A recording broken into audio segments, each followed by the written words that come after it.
Hey guys, Jenna here, and I wanted to talk a little bit about somatic bodywork today. I'm wondering how many massage therapists experience, asking their clients, or if you're a client watching this, how many of you have been asked, where's your attention at today? Do you notice, what's going on today? What do you want me to focus on today? And you say, I don't know. How many times has that happened? And let me share from this perspective for other therapists. When we have clients that say that, that's a cue that our client is not in their body, that they're disconnected. They're either dissociated, disconnected, or numbed out from the body. And so we have to do a little bit of exploring to kind of get them back into the body. And we don't want to just skip that and just go by our visual cues, right? As massage therapists, we can look at someone's posture. Typically, while we're asking those questions, we're taking mental cues of, what looks tight and what looks off, and we're looking at body symmetry, and we're scanning you. We're absolutely scanning you.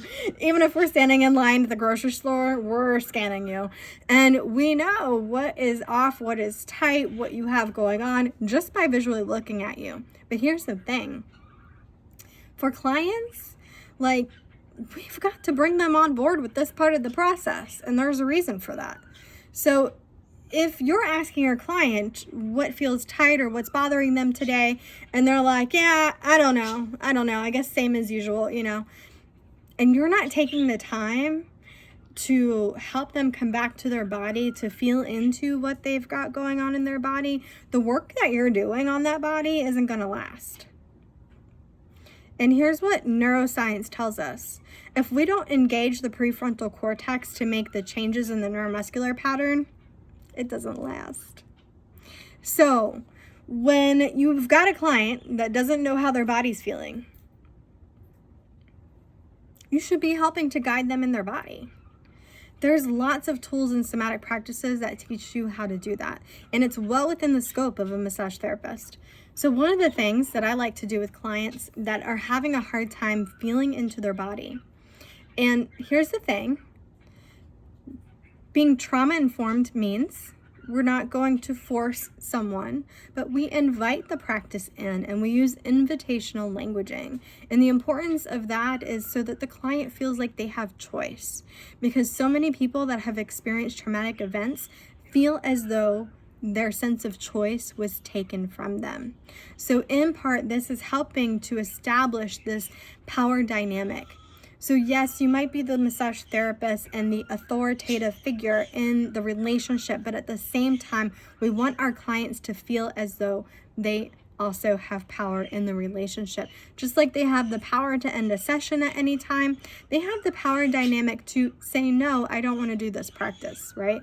So we use invitational language to help establish a sense of safety and trust within the session. There's much more to having a trauma-informed practice than that, but I'll leave that to just simplify this video. So you might ask the client, do you want to do a practice with me? Maybe we can help you get into your body so that you can more easily tell and see and witness and feel what you've got going on in your body, because I think it'll make the session more beneficial for you. And if they say yes, we go right into the practice. So this might look like having them sit with their palms faced up. And as they sit with their palms faced up, I invite them to close their eyes if they feel comfortable. And I'm going to let them know I'm going to place something in one of their palms. And as I place something in one of their palms, I'm going to ask them, what's the first thing you notice about what feels different from one palm to the other? And there's no right or wrong. They just get to answer what it is. Maybe it's the temperature. Maybe it's the weight. And we just let that come into being. And then I'm going to ask different questions. If they notice a difference in temperature, if they notice a difference in weight, if they can feel into the outline of the object, right? And just letting them play with the sensation of contrast from one side to the other, so that they know, like, okay, I am sensing, I am feeling, I am now into the body because I'm very aware of my palms, right? And then so we leave that practice because now we've got them a little more aware into that felt sensation in the body. And we take them to the table and we say, okay, now we're going to do a body scan. So as you lay here, I'm going to have you start at the head and just slowly allow that awareness to rest at the crown of the head. We'll start with the back of the body, maybe resting at that occipital ridge and what you notice there. Do you notice, does the skull feel even as it touches the table? Or does one side feel like it's turned? Just being in the awareness and bringing it down to the neck. How is the neck feeling? Does that feel like, it's pretty even, or does one side feel tighter than the other? And down to the shoulders, feeling into the shoulder blades, the back of the shoulders, and just noticing, does one side maybe have more contact with the table than the other side? No judgment, just allowing this space to witness what is going on in the body. And what have you noticed so far? And giving them space to share, like, oh, I noticed like my neck on this side feels like it's tighter and like the shoulder feels more forward. Okay. You might have already visualized or seen that as a therapist when you're standing with the client and talking to them. But now the client is being brought into the conversation that is happening with their body. And now they're aware of, okay, yeah, I do feel that tightness. And then you continue down the body, right? So how this helps in body work.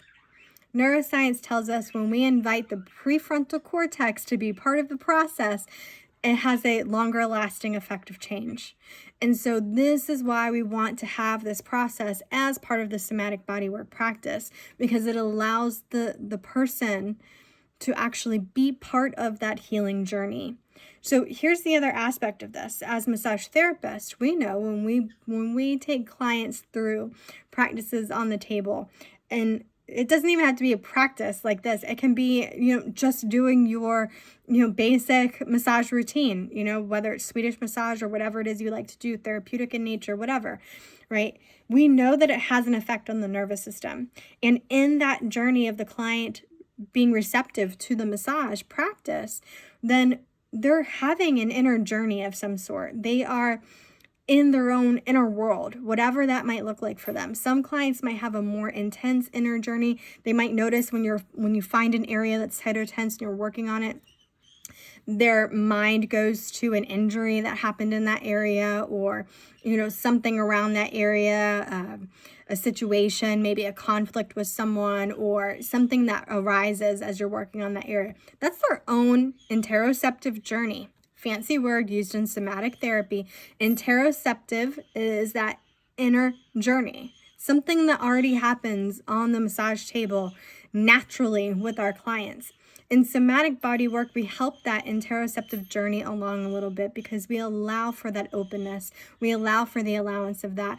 And we speak that to our clients, that is part of the process. And perhaps as you come to working on that tight area, you just hold it. You don't force it to release. You're not doing any forced work. But what if you just gently hold and just apply enough pressure to where there's just a slight pressure to the tissue where you feel it's kind of meeting. And this is where you weave in a little bit of maybe myofascial release or cranial sacral therapy work, where you can work with that amount of pressure to know you don't need a lot of pressure to elicit a change in the body, right? So you just hold this light pressure to help the client bring awareness to that area.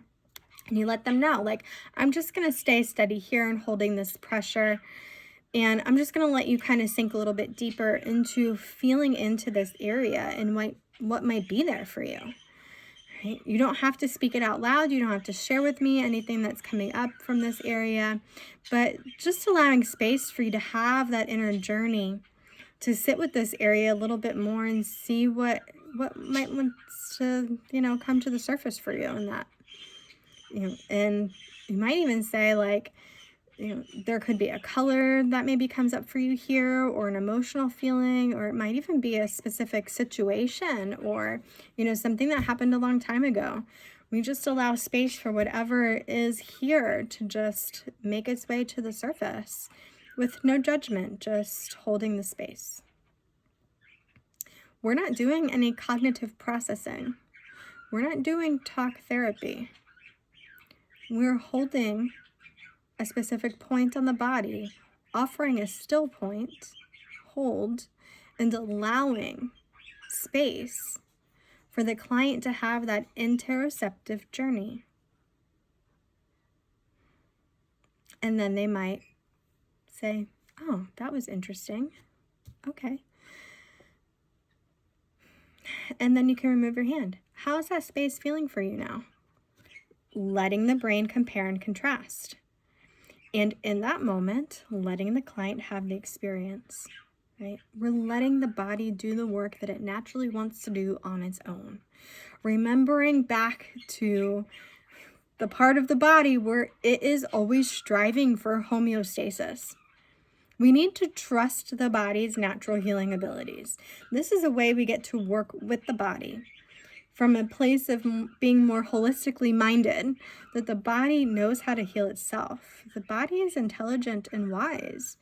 And if we can hold the space for that to happen, and we allow this space to be present for the clients, it gives them a deeper opportunity to release some long-held patterns that are stemming from something else.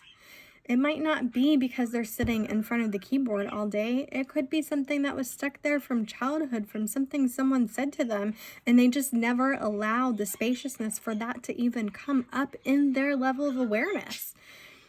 And so by offering that space, by being a space holder, and just gently applying pressure, you allow that client to unravel and process whatever needed to come up for them in that moment. You weren't forcing anything. You weren't providing any sort of talk therapy. You were just being mindful and present. Not forcing the muscles to release for them just to tighten back up and the client to be back in a week. You were allowing space for processing to happen. Now, if you're a therapist like me that have maybe been doing this for a long time, if you learned lots of different modalities, there was something from Lomi Lomi and even cranial sacral and even myofascial work where there is so much power in the pause. Have you ever heard that in any of the modality trainings that you've received? There is a power in the pause. And this is that power. This is the power of the pause, where you allow for that natural healing to occur within the body. You allow for that internal processing.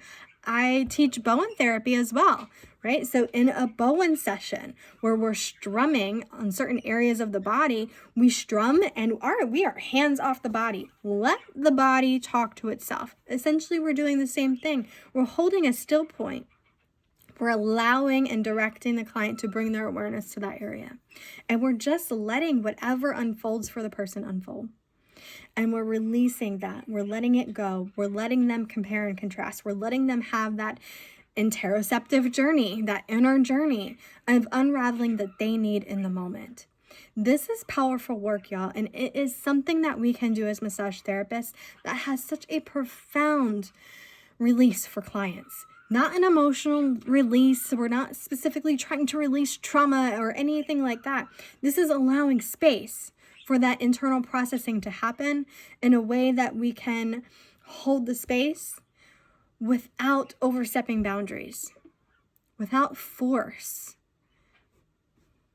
and without getting stuck in the story of the mind, right? We're letting the mind go in this. We are bringing them back to the body.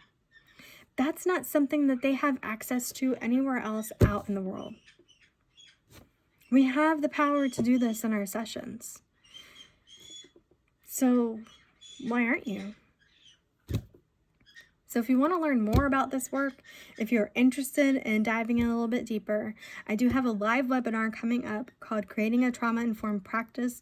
In this 8-hour CE class, I do go over applied polyvagal theory and how to work with that as a body worker so that you can better help the clients that are showing up for you, especially if you are working in a niche market such as helping people with anxiety, depression, PTSD. Maybe you're working with a lot of veterans. Maybe you're working with, women of domestic violence, whatever it might be.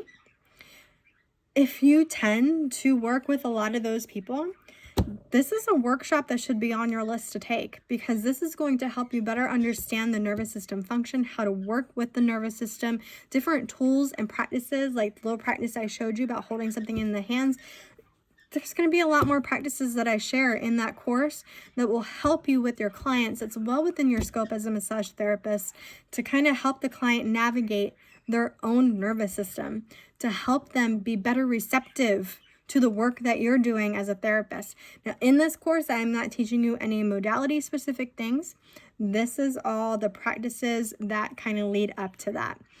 Up next after this course comes the somatic reset bodywork training, and that is going to be where I teach you the modality aspect, the framework around working with clients, and how to adapt this to doing work on the table with your client so that you can start getting more effective results by working with the nervous system, working with what neuroscience is telling us. So we're engaging that prefrontal cortex. We're helping the client to be an active part of this healing journey, because you can't force healing, not even with manual therapy. So this is going to be where this leads into. I do think it is so important to understand the effects of trauma on the body and on the mind, because we are working with bodies all of the time.